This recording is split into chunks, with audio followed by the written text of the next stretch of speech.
Germany for round 11 of the World Rally Championship, and it's the first full tarmac event of the season. Day one was set in the picturesque surroundings of the Moselle Valley vineyards. But don't be fooled, this event is anything but gentle. A jammed throttle saw privateer Manfred Stoll fly off the road on stage 3. Stefan Sarazan was caught out on the dusty roads, and the time loss saw him drop out of the point-scoring places. Skoda's Alex Bank came back in the Fabia for the first time since Monte Carlo, but he too was caught out at exactly the same corner moments later. Marco Martin was in fourth and chasing the top three till a brush with the wall nearly spelled disaster. His tyre parted company with the wheel. He was able to continue but plummeted down the leaderboard. Ford's Tony Gardemeister made the wrong tyre choice on the opening morning, and his lack of grip caused a brief excursion through the vineyards. At least he wouldn't go hungry after all that collecting. Teammate Roman Crest was having his best rally this year until this happened. Junior WRC driver Umo Ava was forced to retire following his role, despite the help of some enthusiastic spectators.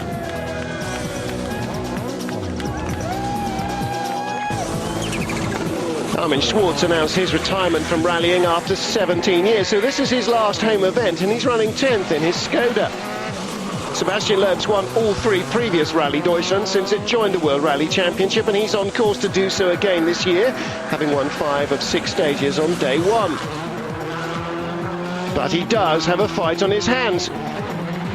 His young teammate Francois Duval briefly led the event yesterday and is very much at home here on similar surfaces to those of his homeland Belgium. Finland winner Marcus Grönholm's conceded his Peugeot and Michelin Pirelli package is not a match for the Citroën and Michelins. I am not fighting with them. I do my own rally and let them go. Is that frustrating?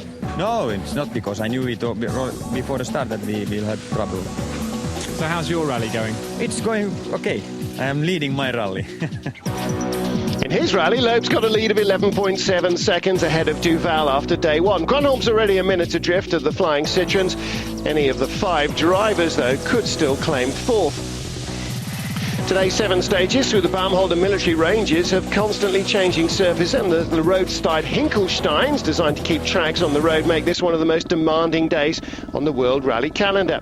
First up, the opening run through the 22-kilometre Bosenburg test. Completely different surfaces today. Will that be any better suited to the Pirelli runners like Marcus Grönholm? Many of the roads in this tank testing area are made of rough, abrasive concrete, a surface on which the Italian tyre manufacturer should be more competitive than the smooth asphalt of yesterday. But above all else, they have to watch out for the Dragon's Teeth, the Hinkelstein, the big tank trap concrete blocks that live on the side of the road.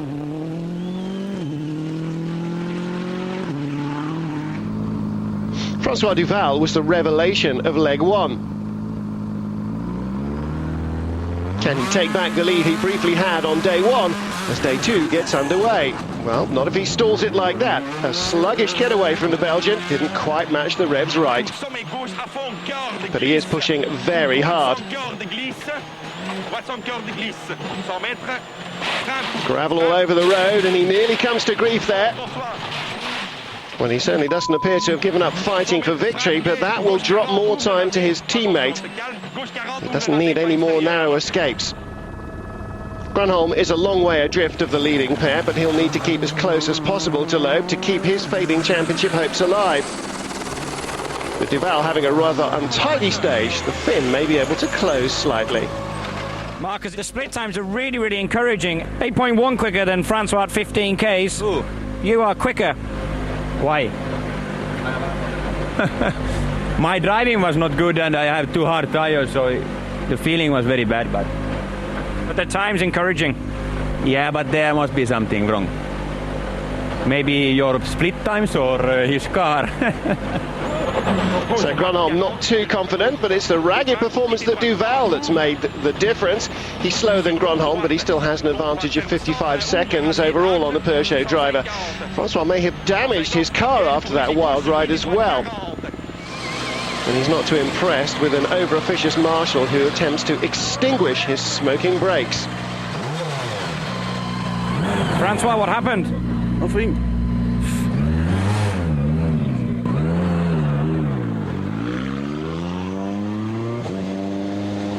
Next up on stage, his teammate, the rally leader, Sebastian Loeb.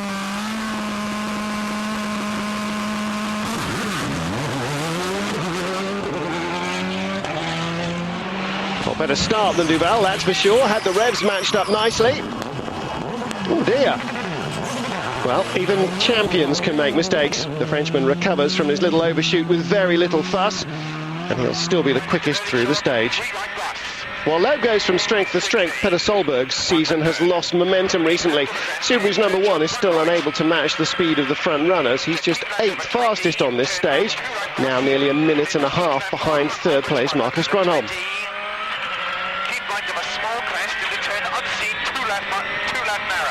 You can see here a good example of just how often the surface changes on this tricky leg 2 of Rallye Deutschland, with the grip levels constantly changing as well.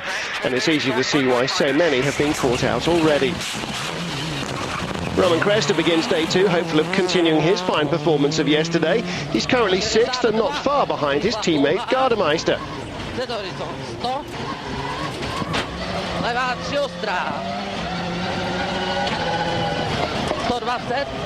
Well, you hit that bump a bit fast. Co-driver Jan Kopecki's door has sprung open. Little surprising distraction there. We shouldn't have lost too much time as long as they don't lose their place on the notes. And they'll certainly hope not, because Marco Martin is closing fast. He and co-driver Michael Park have got their intercoms and their helmets back on the right heads now. The Estonian lost a lot of time yesterday after clipping a wall in the vineyards, but he'll certainly feel he's capable of bettering his current 7th place. The Peugeot driver beats Cresta on this stage and is now just 1.8 seconds behind. 50, easy right. 80, 3 plus right. After a frustrating leg 1, Stefan Sarazan is showing signs of his true pace, a real tarmac expert. Yes, he used to be a single-seater racer, that's correct. 2nd fastest, but he does remain in 14th now. Loeb's lead now nearly a minute and a half ahead of Duval, while the battle for 4th is a 5-way struggle with less than 20 seconds between Solberg and Gigi Galli in 8th. Leading Skoda driver Armin Schwartz still within touching distance of the point-scoring places in 10th on his home event, just ahead of Harry Robbenberger. Petter, what's wrong? No drive, no gear. Have you fixed it? Just so I can come a little bit further anyway. 1 gear. Well, dramas for Petter Solberg. Hopefully he can get that fixed. But unfortunately for the Norwegians, stage 8 is the longest of the day at just under 30 kilometres. He eventually arrived 9 minutes late to the start line, incurring a minute and a half of penalties. And even worse, they've been unable to repair their mysterious gear problem. Another 2 minutes are lost during this long stage, and he drops from 4th to 12th. Driving at a slower pace, he's able to make adjustments to his pace notes for the 2nd run through this stage, though, hoping to recoup some of that lost time.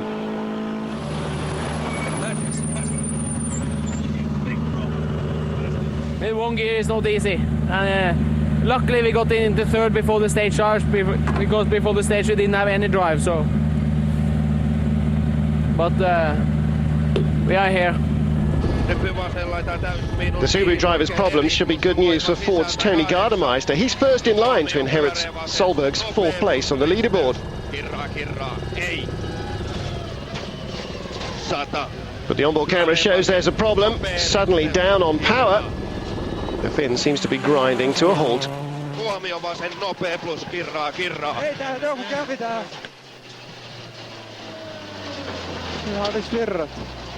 Virrat pois kerran. Ei hävis kaikki virrat. Kaikki virrat hävis. Joo. All in all, a massive 21 minutes are lost. This could be the end of his 100% record of scoring points in every round this year. we lost suddenly, you know, the electricity on the car. Everything gone, and we tried to find what was the reason. And then we short loop at the battery, and then it started to work. Armin Schwartz is pushing hard to get into the top 8 point scoring positions for the first time this season. It's the last time he'll be taking part in his home World Rally event, and he wants to put on a good display for his numerous fans here.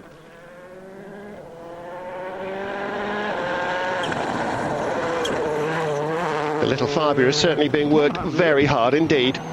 Right 4, long, 50, double caution, over crest, right 3, very tight, keep in, and 80 caution, slip. Ooh, a little too slippery. That's a half spin, and he's hit something and stalled the engine as well.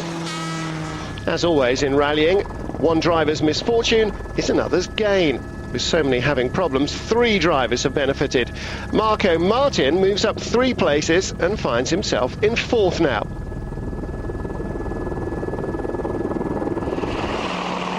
Leading Mitsubishi runner Gigi Galli's had a steady weekend so far, getting to grips with a rally that he's never finished. But the Italian now jumps from 8th to 5th, courtesy of the others falling by the wayside.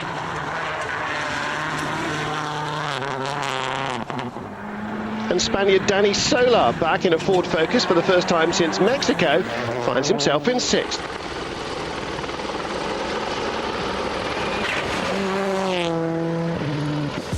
But some things never change. The 2 Citroens remain untouchable after stage 8. More frustrations for Schwartz. Despite moving up to 8th, he's forced to retire for the day at service with clutch problems. Work to do then back at the service area at Ford after Tony Gardemeister's electrical problem, and it's been a frustrating day too for Subaru and Norwegian driver Petter Solberg. I was talking to my engineer on the road section, and the car just didn't drive anymore. So we lost the pressure to the gear change, and then it's no safety mode in it, so it just stopped. Francois, not an easy morning for you so far. What's been happening? No, just a little bit off on the road. I lost some 10 seconds. And after I broke the cooling duct on the front for the cooling brakes. And I broke the disc. And after it's necessary I drive very slowly on the bombardier stages. This must be quite disappointing on your home rally in front of all the German fans. You had been going quite well. Yes, of course. It's disappointing. I mean, disappointing for the whole team because it was a perfect team effort, and they built me a perfect car. Otherwise, we could not do the fast times. But okay, let's rally one more time. We'll be back in Germany in a few minutes. See you after the break. Welcome back to Rally Deutschland for this difficult second leg of the German rally. With every passing stage, this is looking more and more like another runaway victory for world champion Sebastian Loeb. Despite his comfortable lead, he's still clearly pushing hard. At such high speeds, drivers need to keep their concentration at all times. This is a very abrasive surface, and the track is lined with Hinkelsteins, designed to keep the tanks on the road. If you hit them with a car, as Petter Solberg found out last year, it's game over. Loeb keeps himself well clear though, and it's yet another fastest time for the world champion.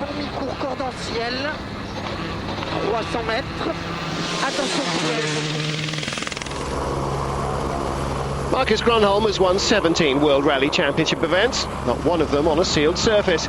But here in Germany, the Finn is more competitive than on other tarmac events due to the large variety of the surfaces. Jatkuu vasen eri jouhe, kivi sisällä 8 ja vasen eri pyöreä yli nypyn ahdasta 200. He's looking particularly fast on these tricky stages with less tight corners and hairpins to negotiate, and Grönholm is able to take advantage of Peugeot 307's powerful engine, which shares a lot of the basic architecture of the Citroens. He's second fastest on this stage, but he's still a long way behind the leading pair. Gigi Galli's produced a string of impressive but erratic performances for Mitsubishi this season. And there goes another one. That could be a costly error.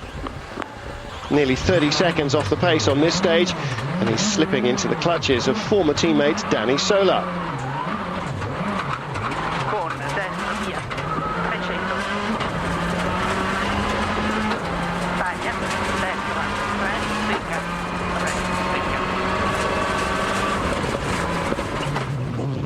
Spaniard Solo's in a Ford Focus. He was just 21 seconds behind Galli before stage 8. With Gigi's mistake, that could all fall into his lap. But he makes a mistake as well, overshooting one of the many junctions. That's taken too long to get back on track, and after Galli's spin, he closes to just 3.5 seconds behind the Italian.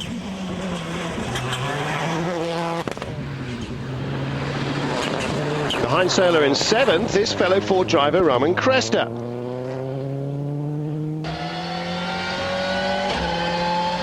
He's a man who's a lot more comfortable on tarmac, it seems, than gravel. Following Tony Gardemeister's earlier problems, the Czech is now the leading Ford driver nominated to score points for the team. He closes slightly on Sola here, particularly with a bit of judicious corner cutting, but he's still under 20 seconds behind. With Armin Schwartz out, the sole remaining Skoda this afternoon is the Czech Jan Kopecky, who's running in 11th. The team has an interested observer. Former World Rally champion Colin McRae signed up for a one-off drive at the next event in Wales. Loeb's maintained his half-minute cushion ahead of teammate Duval. The closest battle in the top 8 is a 5th between Galli and Sola. Next up, the second run through Panzerplatte, and the Hinkelsteins still waiting for their first victim. Stefan Sarazan first came to the attention of the WRC teams at this event last season. It was the ex-Formula 1 driver's first attempt at a World Championship rally after competing in the French Tarmac Championship, and he was immediately on the pace in a private Subaru. This year he's behind the wheel of a works car, and although he's had his problems in the Impreza, he's moving in the right direction again, gaining 2 places. He did an awful lot of pre-event suspension testing, and that's paying dividends. Sarazan's now up to 8th, despite a torrid day 1.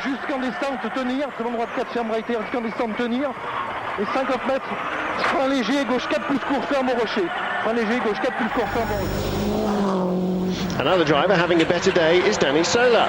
The Spaniard's only taking part in a very limited programme with Ford this season, so he really needs to make the most of every opportunity he has. He won the production class of this event in 2003, and he's taken part in all 3 Rallye Deutschlands since it joined the WRC, so he's got plenty of experience here in Germany. Judging by the length of that jump, despite the lift, Dani's certainly giving it his all. 3rd fastest, he passes Galli to claim 5th position. François Duval's always been more comfortable on tarmac than gravel, and he finished 2nd here last year when driving for Ford, pushing now teammate all the way to the line. He's had a few wild moments today, an indication of how hard he's having to push to stay in touch with Sebastian Loeb, his current teammate and the man who beat him in last year's event. But he's looking a lot tidier through stage 10 and wins his 2nd stage of the rally.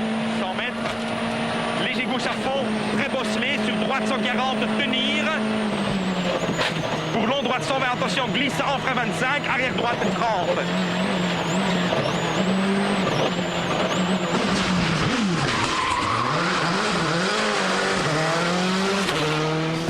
30. All this makes little difference to Sebastian Loeb's advantage, though. Further back, confirmation of Sola and Galli's position swap and Sarazan's return to the point-scoring places. After service day, it's on to the final 3 stages. With Gardemeister a long way back, Roman Cresta has added pressure to stay with the leading group for Ford.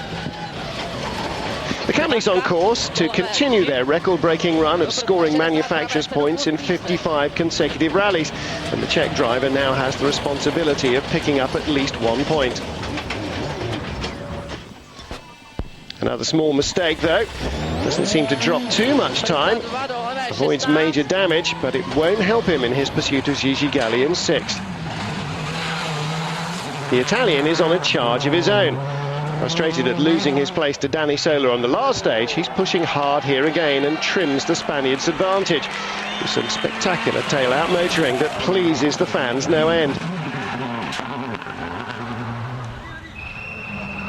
Sebastian Loeb was beaten by his teammate and closest challenger François Duval on the previous stage, but normal services resumed here as he beats the Belgian by 2.5. With François, just try to keep a good rhythm, because we need that both to stay concentrated. But after that we will try not to take too much risk.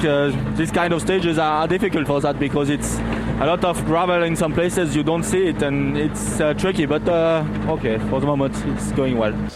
No position changes in the top 8 after stage 11, but Gigi Galli has closed on Sola in 5th, now just 7.1 behind. 2 stages remain on day 2 of Rallye Deutschland, and they're coming up after the break.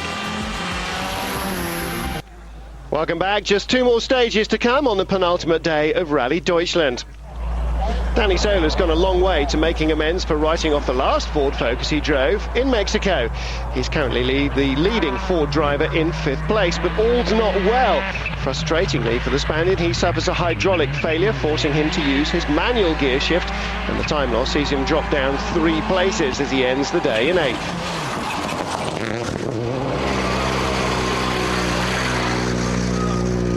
Danny, a terrible stage time in the stage before.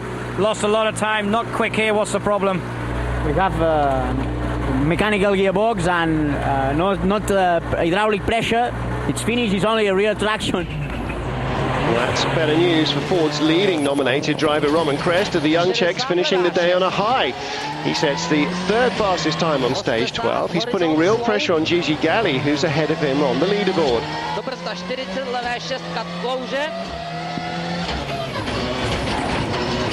120, pravé 5, 150, levá 3 ostrá kat, do brzda 60, levé 1, pravé 7.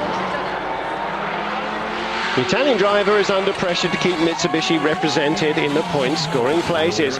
He's slower than Cresta on these final 2 stages, though, and he loses that spot. This battle is finally poised going into the final leg. Lockheed Martin's a rather lonely 4th, under no pressure from behind and unlikely to trouble his teammate ahead, so he should be free to consolidate his place tomorrow. Teammate Gronholm is in a similar situation in 3rd. Both Peugeots on course to score good points, but in the battle for the manufacturers, it's their French rivals Citroën who have taken the initiative here in Germany.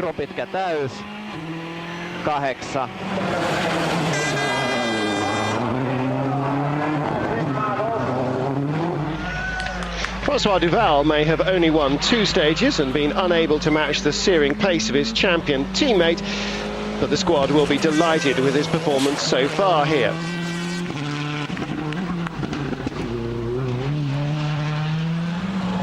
With the gap to Loeb still around half a minute, he'll no doubt be told to hold position, but this has been by far his best performance in Citroën colours.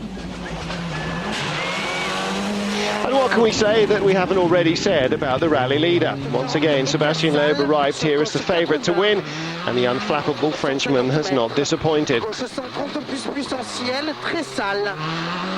He's on course to notch up his 8th win of the season, which will be another WRC record, and surely only a miracle can now prevent him claiming his 2nd driver's crown.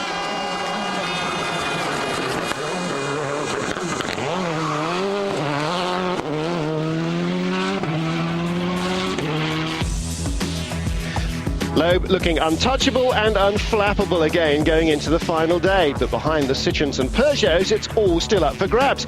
Galli will set his sights on 5th, while Sarrazin has moved up to 7th after the problems for Danny Sola. Outside the points in 9th, it's Petter Solberg, Rovanperä in 10th. It will be a podium tomorrow, that's some consolation. Yeah, normally it should be so, but we still have to drive the 6 stages, and so let's see. You don't seem inspired. Not really, but it will be okay. Francois, another day of confident driving from you. Yes, it's really good. I'm very confident today. The stages is really nice. Everything okay. Finishing 2nd tomorrow, that's going to please you. Yes, sure, it's really good. If Sébastien finish 1st and me 2nd, it's really good position. It's really important for Citroën takes maximum points. Sébastien, barring a disaster, you're going to win tomorrow? Yes, that would be good. And also for Citroën, it would be a very good result. 2 cars in the 2 first places. That's a very good result at the moment. So I hope we can finish like this. Just 6 more stages then to come before Loeb can continue to update the history books. Join us again tomorrow, and as always, log on to WRC.com for the latest news and results. Push, block.